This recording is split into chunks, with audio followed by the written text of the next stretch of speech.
Hello everyone, Sheila back again. Welcome to my channel.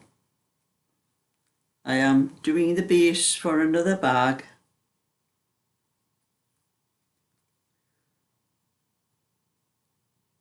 This one I have 3 left. It's this one I'm doing and I have 2 more. So I won't be able to do any more when I finish those bags unless I get some more from Temu, but I'm waiting to sort out whether I want to get any more or not. But I started this one this morning. I finished the other one I was doing. I'll show you that in a minute. I'll tell you about this one. This one is, this is what I'm using. This is super chunky. This was majestic wool. I got this some time ago. I didn't get it from Knitting Wool Sales. I bought it from one of the places up near where I live, where I could get it from at the time. And it had chunky on the label, but it's not chunky, it's super chunky because it's twice as thick and it only goes half as far. And I'm going to be using a little bit of Aran I had left with that. I think I'd done some children's Aran cardigans a little while ago, and I think that's where I had a bit Aran left, which I wasn't sure there was enough to bother doing any more children's cardigans with. I'll probably be able to get the same dye, so that's what I'm using it for. But I discovered something about this. This is not the first one I've made with this stuff, and every time I've used this stuff, this majestic one, I have been itching like something not right. Now I'm not allergic to wool, pure wool. It's just an irritation to me. It makes me itch. I can't wear it, or hard to work with. It's not too bad if it's a mixture, and I think that's what this is. It's a mixture.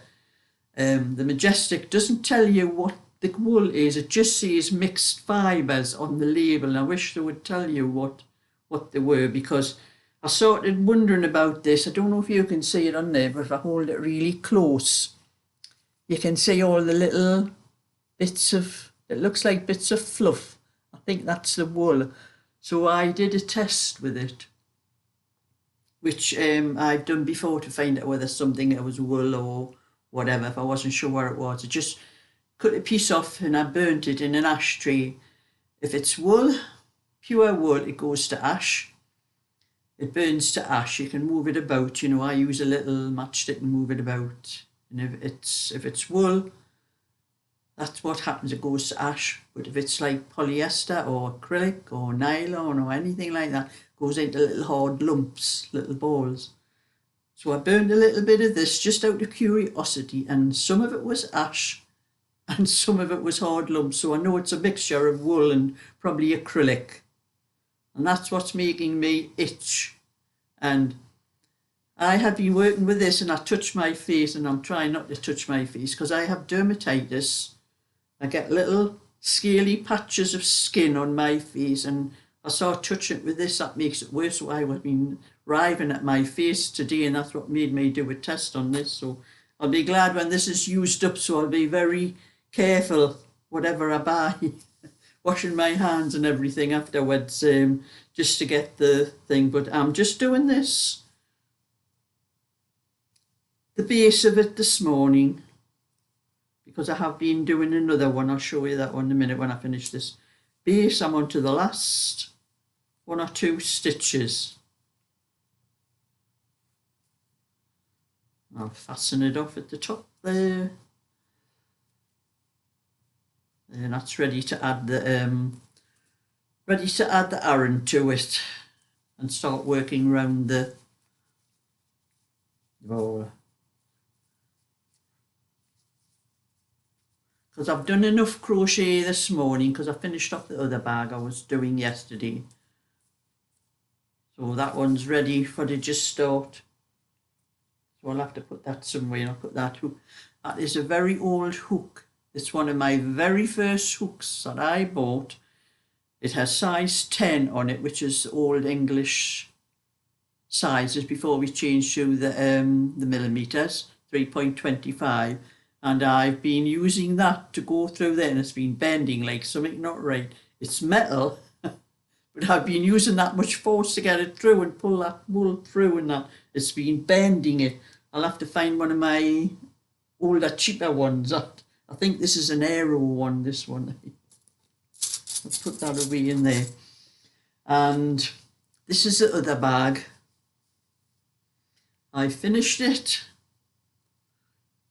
put around the top edge with a little bit white. There's the base on the bottom and inside of it.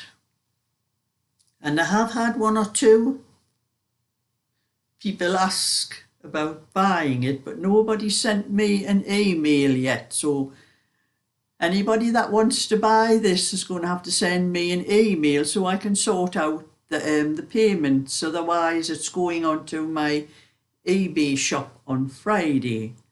And one lady, Jean, has mentioned about a peg bag. If she wanted it, it would be for a peg bag. I never thought about that, for putting your pegs in, your washing pegs.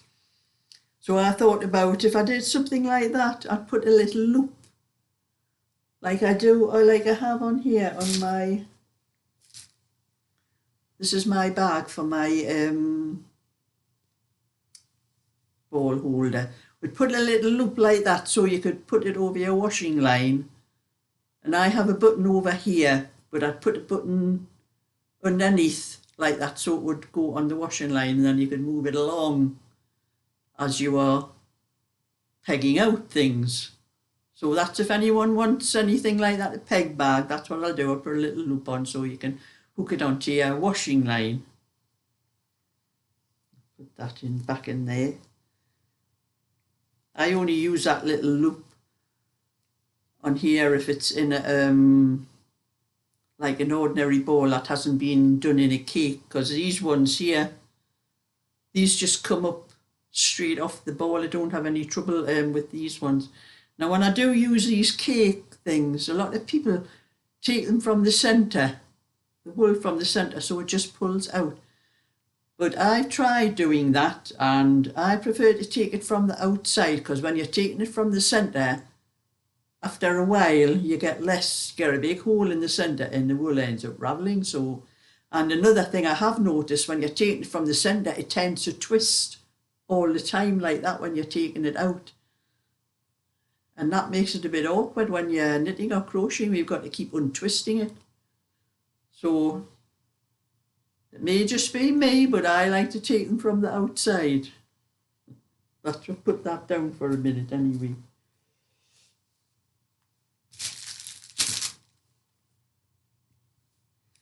So that one is ready to sell for anyone that wants it. And these, if they're on my, if I put them on my eBay shop, for the eBay I do have selling fees, but if I sell them privately, I can sell them a couple of pounds cheaper.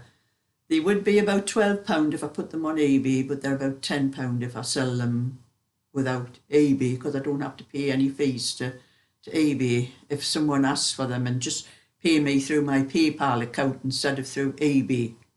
That's anything at all that I sell, even whatever's on eBay. If anybody sees anything on eBay and if they would rather buy it off me privately, I can always knock the price down if they pay through PayPal or even cash. I even take cash. I don't like cheques though, because I have an awful lot of bother finding anywhere that takes cheques now. My local post office used to, I am with a cooperative bank, and you used to get little envelopes to put your cheques in, and you just took them to the post office, but the post office won't take them now, and I have to drive all over the place looking for anywhere that'll take a cheque.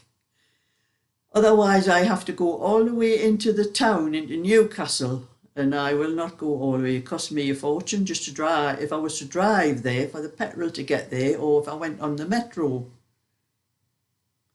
So I will not take cheques, but cash or PayPal, or even postage stamps, because I use a lot of postage stamps for my posting my knitting patterns. They're nearly all 75 pence. But I do have a lot of, well, they're going to be 85 pence because they're going up, which I'm going to have to put the price of my patterns up as well. But if I send anything, like sometimes I send out a lot of patterns in a packet, like maybe I've sent about 10 patterns in one pattern, and they go by the large letter, so I use large letter stamps for those ones. So anyway, that's enough of that. And I have been doing a bit more of the back done. The back done of that one. This one is spoken for now. Someone wants to buy this one off me. And when I do this is what I'm doing for the 22 size on my for my next pattern. So I've been working out to 22, but it's coming out because it's Aaron. This is coming out to 24. But I've just done extra length, but I'm writing the pattern down as a 22 inch. All the instructions would be for a 22 inch, just that this one is a little bit longer because it's for a 24. And the ladies asked me if I could do a 26 as well. So I'm going to do the 24 on the same pattern, so that'll come out to 26. So that one and the next one I do will be spoken for of this one, of the same wool. So I've done the back and halfway up one of the sides. I'm up to nearly up to the armholes on this one, so that'll not be much longer for that one.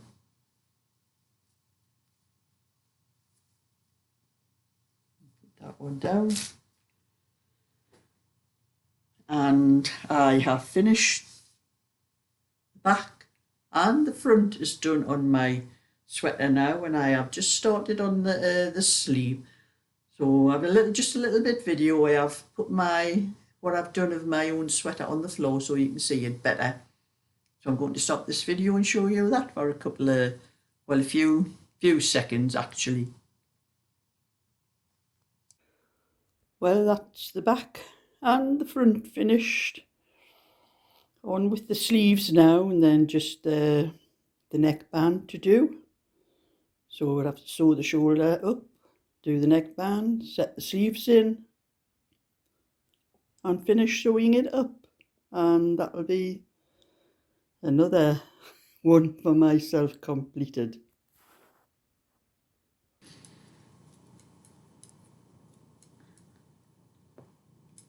So that is how my sweater is looking. So it'll not be too long now because it doesn't take me half as long to do the sleeves. And once I get the two main pieces done, it makes me want to get on with the rest.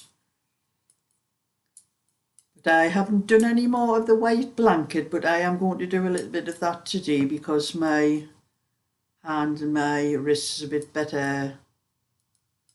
So but I have to give it a bit of a rest after doing crochet because that does affect my wrist. But I'm having a lot of trouble with especially with my thumb, and I thought it was the repetitive strain, but I realised something after a while that the pain was mostly on the joint, and I was getting a lot of pain going down to the other joint, and I've realised it's arthritis because that pain is gone there now, and I have a little bit of a lump on my thumb where the bone, you can see on there the shape of my thumb. When you get arthritis and the bones start twisting, that's when you get a lot of pain. And anyway, I've got little bumps on my thumb that I didn't have before, so I know it's arthritis. On the problem I was having with my thumb, I couldn't tell the difference whether it was a repetitive strain injury or whether it was arthritis.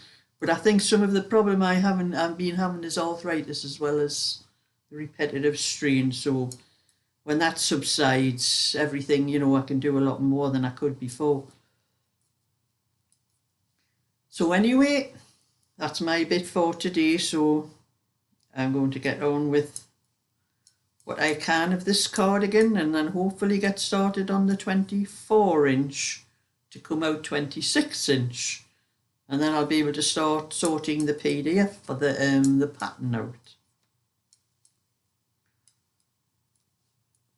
So give a thumbs up and subscribe, and I'll catch you all again sometime. So bye for now.